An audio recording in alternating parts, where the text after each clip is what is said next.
The experiments featured in this program have been described by the scientists who witnessed them as some of the best evidence for life after death ever.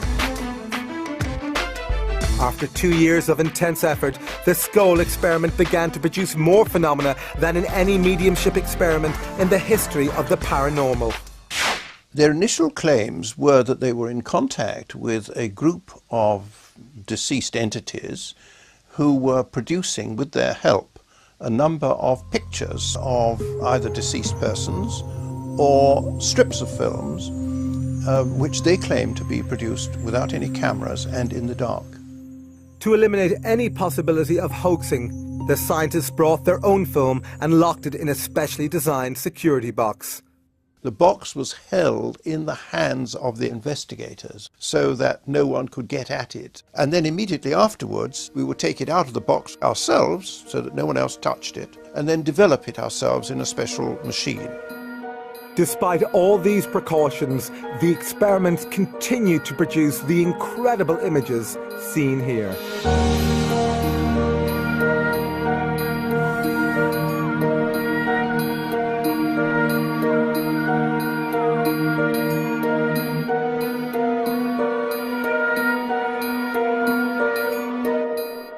They were able to achieve whole lengths of film, sometimes up to as much as 4 feet, with various words, symbols, messages, all sorts of different things on that film. Other films contained poems in centuries-old German and fragments of Greek, Chinese, Hebrew, Latin, and even Sanskrit. The Scole group were ordinary people with no knowledge of these languages.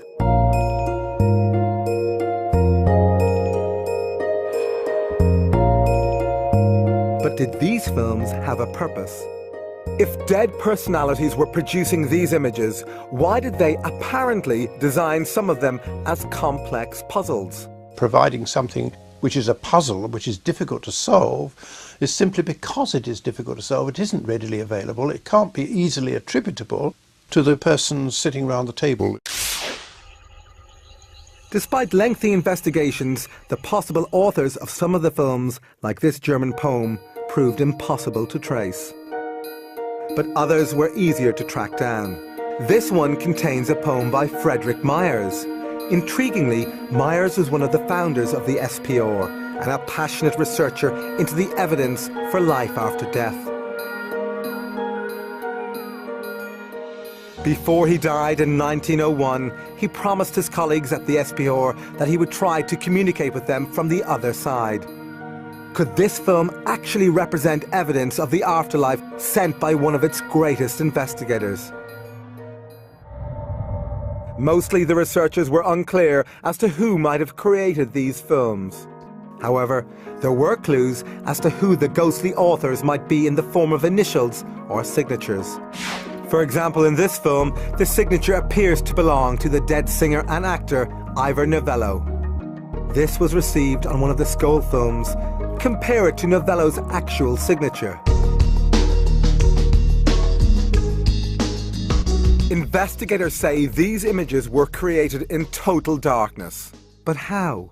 I think that those pictures can be explained only by imagining that the spirits can project their recollections and images onto a film in some way we can't begin to understand.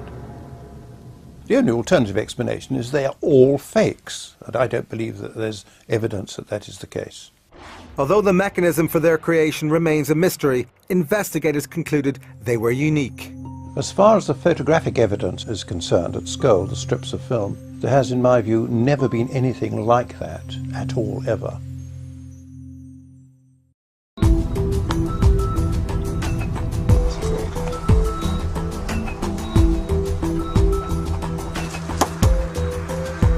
Spurred on by the photographic experiments, the Scole group began a series of video experiments called Project Alice, after Alice through the looking glass.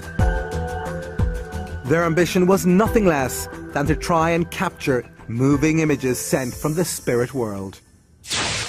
The Scole group insists that instructions on how to position the camera and mirrors came from their spirit communicators. They were told to set up a video camera in the dark cellar, aim it at a pair of mirrors so that it could only film its own viewfinder. While it was recording, nothing unusual was seen. But when the tape was played back, these remarkable pictures appeared. We had images on the video, sometimes of what looked like a tunnel of light. Other times spirit faces were coming towards us. Sometimes what appeared to be a doorway moving.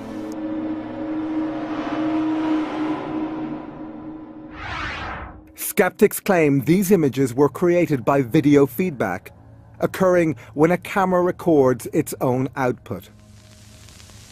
But scientists have ruled this out. Video feedback doesn't produce this kind of result. As to what these extraordinary pictures represent, we can only guess, since their meaning was never explained to the Scole group.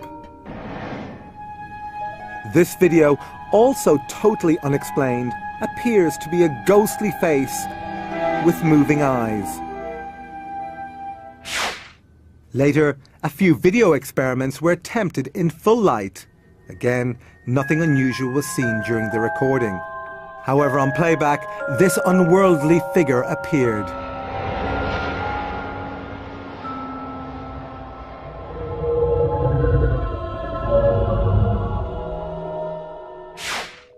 But was it possible for the Scole group to have faked these images? Not according to the investigator who monitored these experiments, Swiss lawyer and businessman Dr. Hans Scher. There's absolutely no possibility that this film could have been prepared before, because I selected one of the video films which was in its original packaging, which I opened. I took the film out, I signed the film, and I put it personally in the video camera. He inserted it into the camera. We never touched at any stage the camera or the film. When we played the film, it showed at the beginning a number of bubbles of various colors.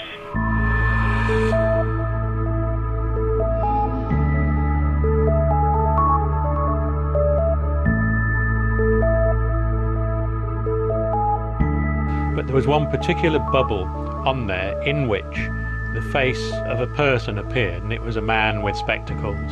Although Dr. Scher did not recognize this face, the Scole group thought it might have belonged to someone who was trying to communicate with him from the afterlife.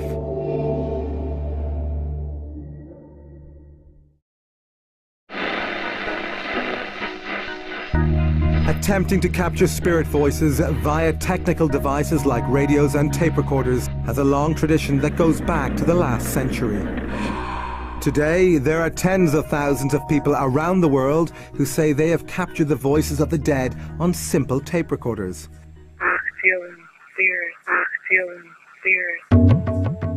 This is known as the electronic voice phenomena, or EVP, and was recently popularized in the Hollywood blockbuster White Noise.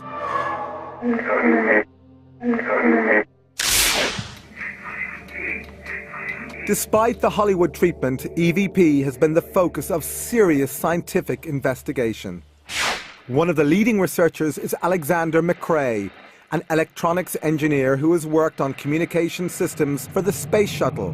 He has been investigating EVP for decades. If somebody came up to me in the street and said, "There's nothing paranormal about EVP," I would say, well, I've done at least 20 years and hundreds of experiments, and I know that it is a paranormal effect. Now, how many experiments have you done?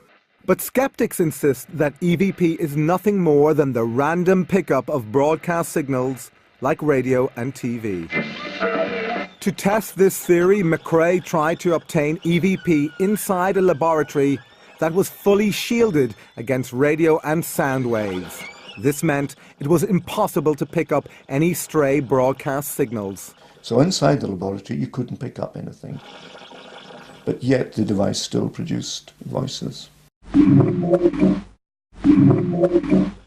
Although this audio sample is hard to understand, the very fact it was recorded defies all known laws of science. One experimenter of EVP is Vicky Talbot, who lost her son Braden in a boating accident in 2001. Okay, I'm coming down into Wildcat Cove right now, which is the cove that my son departed from and did not return. Ever since then, she says she can record and recognize his voice using this digital recorder. Well, that's Braden. What has really convinced me is the way he speaks, the stress, the intonation. Sometimes he sounds exactly as he did in life. Happy New Year. He will use certain phrases that we used to use.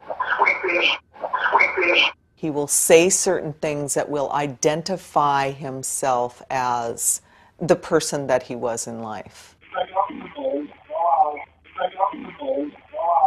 I am convinced, personally, that I am communicating with my son.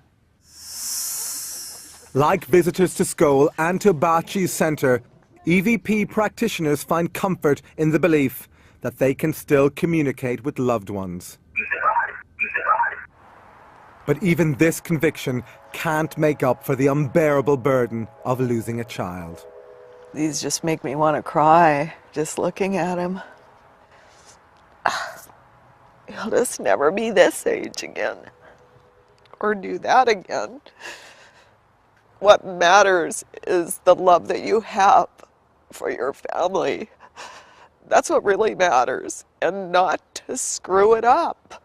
And to remember they can be gone in a flash. You know, these other people, I feel so sorry for them because they have no way of communicating with those that they have lost. And they go around thinking, if only, if only, if only. I don't have to think that. And that's a good thing.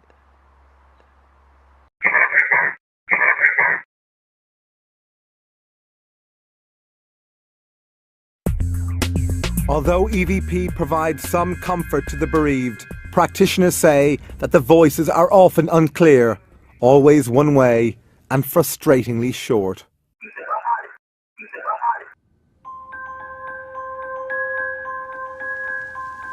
One way that we also communicated with spirit, and which was a very effective way, was by use of an ordinary, very cheap tape recorder whose amplifiers were used by the spirit team to carry on a two-way conversation with us. We inspected this machine and found it was completely normal. Earlier, its built-in microphone had been removed to eliminate the possibility of recording anything. When the machine, which contained a blank cassette, was activated, witnesses were astonished when they heard this voice asking them a question. Yes. Yes, Scole Experimental Group. Experimenting with audio and yes. Historic moment it is. The Scole Group say that their spirit communicators suggested ways of improving their experiments. For example, they told Professor Ellison, one of the SPR scientists, how to build a device for boosting communications via the tape recorder. But this information arrived in a very strange way.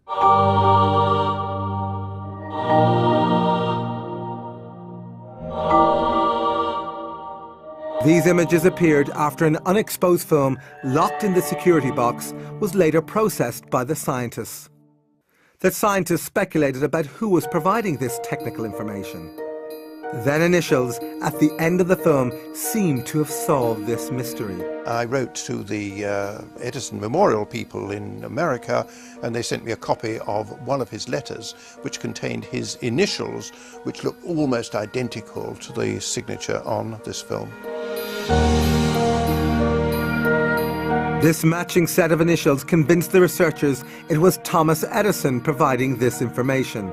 Not only was Edison the world's most famous inventor, he also had an enormous interest in the possibility of an afterlife. His intention to build a machine that could communicate with the dead made headlines around the world, but he died before being able to build it. Is it possible that through the Scole group, he finally achieved this aim?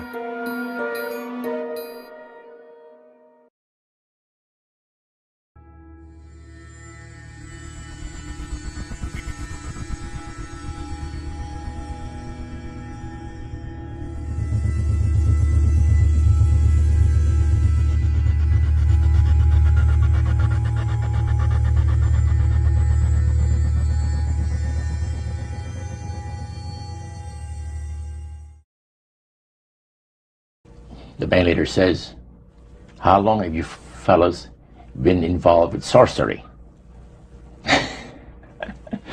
And he chopped us a little bit, and I said, "Exactly what do you mean?" "Well," he said, "you know, what you people are doing, talking to the supposed spirits of the dead." He says, this is silly." And this man had been at the seance with you. Yeah, oh yeah. And he's telling you that it's silly what you've just done. Because they believe that the soul is immortal. Yeah. They may not be talking to the supposed spirits of the dead. Oh, yeah. Contrary to popular belief, necromancy does not consist of conjuring the spirits of the dead.